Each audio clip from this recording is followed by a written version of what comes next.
morning, guys, and good afternoon, good evening, wherever you're watching this from. My name is Modine. Welcome to Rabbit and More, where I share my journey with you on my rabbit farm. I started in January 1st, on January 1st, and I'm trying to grow the rabbits, and I'm sharing my story with you, learning through with you all, and I'm trying to be upfront with everything that I go through and everything that I share, and also share some things I'm learning along the lines with you. And I hope you can also share your too with me in the comment section so we can grow together. I'm not an experienced farmer. I'm just learning on the go, and I enjoy wanting to share my journey with you and also documenting my journey. So today, one of my rabbits delivered. It delivered early this morning. I couldn't sleep all night because I was trying to pay attention to whatever was going on. I like observing them a lot. It's a first-time mother, and so I wanted to be sure that it does the right things. And so I woke up around 3 a.m. this morning, around 3:30 in the morning, to check on it, and nothing happened. So I went back to sleep, and by the time I got up this morning at 6, it has happened already, so which was fast. Usually they would shed some hair, but she didn't do it. But I will leave her some time to do it. She gave birth to 4 very big ones. So I crossed it. Let me show you. So this is sorry, that's my dog in the background. This is the rabbit in question. It is not a very big one, it's a smallish. So I decided to give it to the giant I have on the farm. So those are the colors. It got the colors from the giant and one white one. Those are 4 beautiful babies, but as you can see, it tried to pull just a few hair. You can see just scattered ones. So I will take a look critically and see if it may do it again. So what I do is that right after birth, I give them dandelions. Right here you can see in the shot, I give them dandelions, and then I just make them eat something fresh. Now the pellets are in here, but because of the birth, he didn't eat it. But usually after eating something fresh, they come back and then they eat it. And so right now it is resting. What I'm going to do is that I will observe it for some time, and if it doesn't pull the hair to cover them, then I will go there myself and pull it and then cover them with a few and see if she would follow suit. So that is it so far. So this is the male that I bred her with. It's called Giant. This is my Flemish Giant on the farm. Yes, I'm trying to give you a shot without letting it get up.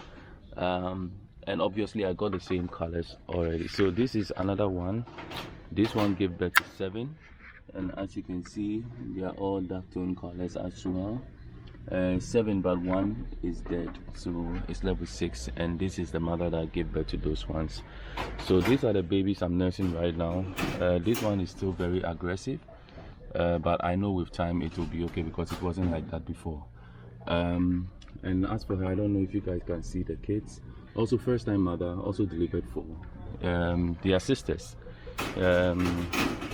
That's her sister, and that is her sister as well. So that is it basically for this one. So now on to today's video. What I really want to talk to you guys about is that I want to give you 4 reasons why you should venture into rabbit farming. And so before I proceed, usually I have my book here. I will now put in the entry of the birth and what I noticed, everything that I observed. I write it down so that I keep actual track of every animal here right now. And so 4 reasons why you can or you should go into rabbit farming is this very, very simple one. I want us to talk about it in a very simple way so that we can all learn a few things here and there. I have something at my back pocket. I'm trying to say my jackknife, but it's very handy for me. So yeah, this is it. Number 1, for petting reasons. Right now there are a lot of people who don't have time to do the rigorous work behind having livestock at home, so raising animals and all that stuff, but they actually have love for animals, and so the minimal stuff they can do it. And so when you have rabbit in your yard, especially if you have if your area is fenced, like it's completely fenced, and you don't have, let's say, dogs in the house or something like that that may attack the animal, because rabbits are prey animals. You should know that. That is it. I'm just by the roadside, so like cars are just passing, we may hear things like that. And so yeah, even if you have dogs, I've seen places where people have dogs and they still keep it, like I have, but I still keep, but they are in the cage. And so what you can do for petting reasons, you can create a parameter, because for petting reasons they should have enough space. As for that one, I'll recommend they have enough space. Don't keep it like the way I'm keeping this one, because for production you need to keep an eye on everything. I'm not running the colony system. When people are running colony systems, they just leave them in the yard and let them do their own thing, and they have the space to play and do everything they want to do. But this is not the colony system. So this is the caging system where you track and monitor everything that happens, right? And so you can create a parameter with some wire mesh, maybe like 20 square meters or 40 square meters, based on the space you have available, and then put maybe 2 females in there. Do not put a male, because if you are not looking to reproduce more, just put 1 female or 2 females and you are done, or 2 male and maybe they may fight, but just put 2 females and just leave them to be whatever they want to be. And you feed them every time. So for long as there is grass and everything in there, give them a source of water. You can buy pellets also, feed them with pellets and feeds and stuff like that. And stop giving them too much of carrots. Carrot is not that good for their system.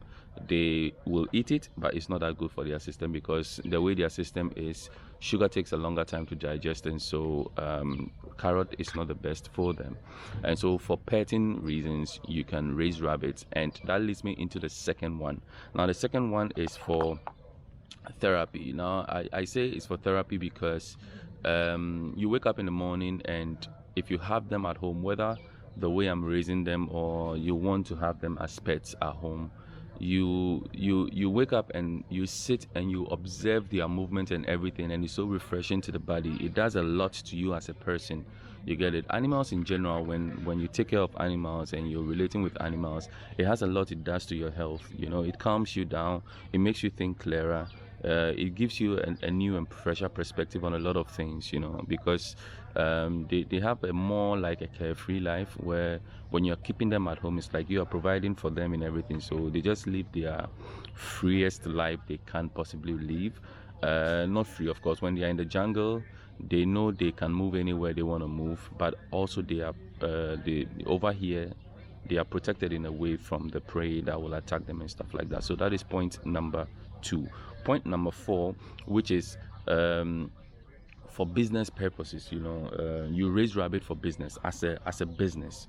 So you're raising it, you're having a rabbit farm where you are managing you have a good rabbit management system in place, where whether you have the 45-day cycle, just raising them and selling to like restaurants and businesses across, and individuals who want to buy from you. That is the business you are going into. And for that one, all you care about mostly is which dose that are good for you, how many liters they give, because every liter you quantify them according to their, you judge them based on the liters they give you, the dose. You judge them based on the liters they give you for the rest of the year, etc., and then you do the calculation. So in a business line of thinking, let's say you have 3 does, one always gives you 2 liters per birth. From a business standpoint, it's not a good dough. You have to eliminate it from the system, and so you're trying to keep an average of maybe 6.5 around that number. If it is okay for you, then you can continue with that one to produce and give your litter. So if it is giving you, let's say, an average of 6, and it is going to litter 6 times, it's going to give you 36 kids in a whole year. And so wherever you are, if let's say you are selling it at 100, then you multiply that one, so you're going to get 3,600. You get it, by that margin. And if it is 50, I think you're going to get 1,800 or so. You get it? And so that is what you guys should think of, the business aspect of it. And for the business aspect of it, there are several layers to the business. There is the business of the drop-ins. You get it? Because their drop-ins is very, very good. Like right here, I'll try to show you guys something. I tried the seedling version of how do you call it, the moringa, but then it doesn't, I used too much water, so I ended up killing the plant, but I'll show you something else over here. So I'm using it right now to grow some potatoes. So these are potato leaves over here, and you can see the droppings right here. Those are the droppings right here. I have some ants in the place, but you can see they are growing freshly. You know, they are all growing very nice, and I'm taking care of them. And you can see when I put my hand down there, you can see that it's moist and all, but I will still come and put water, and I try to. So what I did was that I just sprinkled them on top, and then whenever I put the water, it takes the nutrients down. You can also till the soil and put it inside, and it's going to be the same thing. So this is it. It grows very well, and so you can practically have the same thing. You can practice your own thing at home. Try to know how it grows and all that stuff, and then you can suggest it to farmers nearby so that they can also do the same. You get it? That's what I'm trying to say. Also, you see, like those ants that I saw over them, there is a way to also clear them off. Those are like pests that attack the plants, and so the urine, I've seen a few videos where you can mix water with the urine and then use it as a pesticide and spray. I haven't tried it. I would have to try to give you guys the verdict on it. Also, there is a complete mixture you do with some other chemicals and stuff like that, and it will also do the same effect but even much better, right? And so these are the business of it, with the feces, with the urine as pesticide, and then the organic manure aspect of the feces. And also in some countries where they are being dealt in like huge and large quantities, people also sell the leather. You know, they do it for the leather as well. And so the rabbit itself has a lot of layers. Now, when it comes to the business aspect, you can raise them for meat production. So you are selling just for meat, you are selling their urine, you are selling their feces and all that. But one other aspect of it also is that you can be doing it for petting as well. So you raise unique brands like the lion heads and is it the Holland lollipop or something like that? I'm never able to call that one because I don't have it in my head like that. And then you sell it to people who are just interested in raising rabbits as pets. And so you are running like a different line of business where you are catering to the meat eaters and then their needs, and then you're also catering for the needs of the petting industry. So that is the business aspect of it. So that is why you should raise rabbit. Now, the fourth point I will also add to it is that now as families, a lot of meat eaters, those who eat chicken and the likes like that, if you calculate how much money you spend on meat eating for the whole year, you can take an amount of money and set aside and then raise rabbits for meat purposes for your own home. I mean, you raise them so that you can get enough meat to feed on all year round, because even if you're giving them a good system of just getting like 2 females, one buck, and you make them litter, let's say every 3 months, those can give you an average of, let's say, 12 babies. You get it all together, they give you like 12 babies. And so if you are letting them give birth 4 times in a year, that is 12 times 4. That is how many rabbits you would get the whole year round to feed on, and it will save you money on buying chicken. You get it? Because rabbits basically feed on everything. They will feed on some leftovers, some things, some leaves around. So if you live in a place where you have a lot of herbs around, I would suggest you go into rabbit to provide for your own meat. It is always very, very helpful. You can provide your own meat, and it will save you cost on buying chicken. And if you also get to introduce it to your neighbors and they like it, you get to supply to them as well, and you make extra money off that one, although you're strictly using it for yourself. You get it? Now, someone may argue that maybe buying food for them is expensive and all that. Yes, sometimes it depends on how you want to go. If you have a lot of grass, it is easier, but that is the best way to go. And rabbit meat as a white meat is way better than chicken, and so you are actually eating healthy because it has the lowest form of cholesterol you can think as compared to chicken and some other white meat. And so if you're eating it, it is helping you, and the protein level is also high. So those fitness enthusiasts out there who like to go into fitness and all that, this is something you should also look at, and it's going to help you. So these are my 4 reasons I think you should go into rabbit farming. If there are other reasons over there I didn't mention and you want to share with me so that I know this one too, please do so in the comment section below. If for any reason you want to contact me and talk to me about anything, my number is 050-2860-566. If you're calling from outside Ghana, you add the international prefix +233 or 00233, and then you add the number 050-2860-566. My name is Modine. Feel free to contact me anytime for all your questions and all that stuff.